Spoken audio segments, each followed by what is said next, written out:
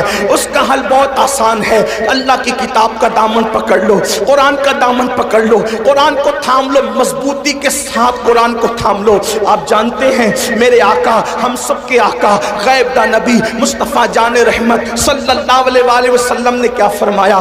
آقا فرماتے ہیں جب کسی کا انتقال ہو، جب کسی کا انتقال ہو اور وہ سکرات کی کیفیت میں ہو، جب وہ مرنے والا ہو، موت کے قریب ہو، اس وقت کیا کرو؟ اللہ اکبر، اس وقت اس کے پاس بیٹھ کر سورہ یاسین کی تلاوت کرو۔ توجہ کرنا، میں نے پہلے ہی کہا میں کوئی لمبی گفتگو آج نہیں کروں گا، وقت بہت زیادہ ہوا اور جو ہے وہ سردی کا موسم ہے، لیکن دو باتیں، دو عنوان ہیں، دونوں کے بارے میں ایک ایک بات پیش کر کے بات مکمل کروں گا۔